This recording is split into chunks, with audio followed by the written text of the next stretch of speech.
আসসালামু আলাইকুম। বাংলা সার্কিট ল্যাবে আপনাদেরকে স্বাগতম। আশা করি ভালো আছেন। আজকে আপনাদেরকে এই সাউন্ড বক্সটি রিপেয়ার করে দেখাবো। এটা একটা নষ্ট সাউন্ড বক্স। তো এর ভিতরে কী কী সমস্যা আছে সেটা আপনাদেরকে দেখাবো এবং কীভাবে রিপেয়ার করা যায় সেটাও দেখাবো। আপনারা যদি জানতে চান এটা কীভাবে রিপেয়ার করা যায় তাহলে ভিডিওটি শেষ পর্যন্ত দেখতে থাকুন।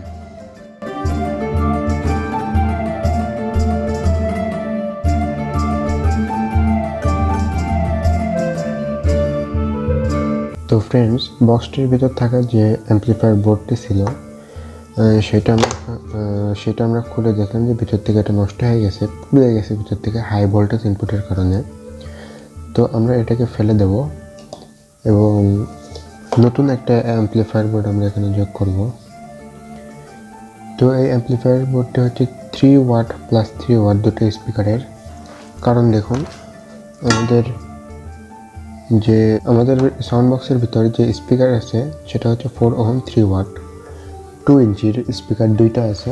সেজন্য আমরা এখানে 3 ওয়াট প্লাস 3 ওয়াট দুইটা স্পিকারের জন্য অ্যাম্পলিফায়ার মডিউল নিয়েছি এবং এটাকে আমরা ব্লুটুথ বানাবো, সেই জন্য আমরা একটা ব্লুটুথ মডিউলও নিয়েছি এর সাথে। তো দেখুন, এখানে কয়েকটা পিন রয়েছে, 5 ভোল্ট পজিটিভ নেগেটিভ অডিও। এখানে অডিও ইনপুট হবে RTL লেখা আছে, আপনারা দেখতে পাচ্ছেন। আর হচ্ছে রাইট ইনপুট, টি হচ্ছে গ্রাউন্ড এবং এল হচ্ছে লেফট ইনপুট।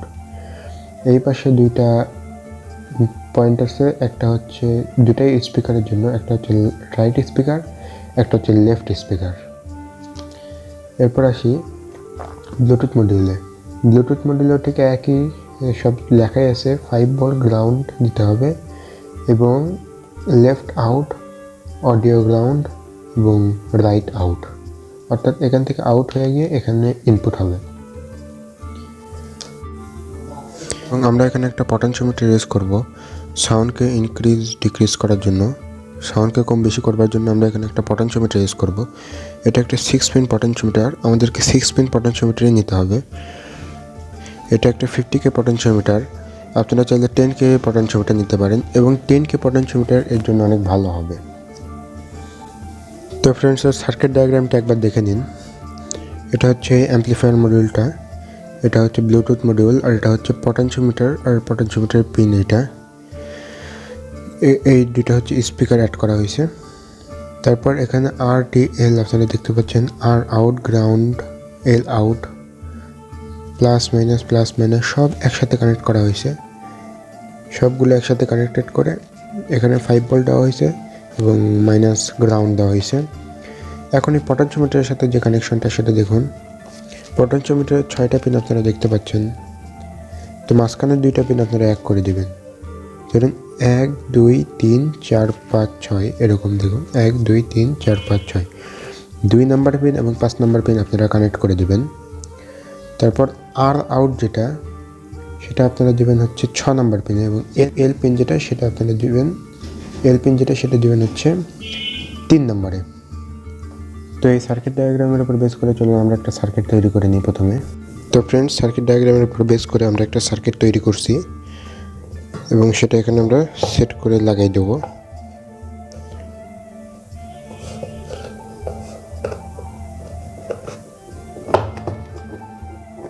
এবং ফ্রেন্ডস, আমরা এখানে পাওয়ার দেওয়ার জন্য পিন ইউজ করছি 5 ভোল্টের, এগুলো 5 ভোল্টের USB পিন। এটা সাধারণত মোবাইলে থাকে যে পিনটা, এবং আমরা ডাইরেক্ট এর মোবাইলের চার্জারের মাধ্যমে এটা পাওয়ার দিতে পারবো। এটা আমরা একটা PCBতে বসাই নিয়ে এখান থেকে পাওয়ার দিয়ে দিয়েছি।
ফ্রেন্ডস, ভিডিওটি যদি ভালো লাগে তাহলে একটা লাইক করবেন এবং কমেন্ট করে জানাবেন যে পরবর্তীতে আরও কী ধরনের ভিডিও চান এবং চ্যানেলটিকে সাবস্ক্রাইব করবেন। ধন্যবাদ ভিডিওটি শেষ পর্যন্ত দেখবার জন্য। আল্লাহ হাফেজ।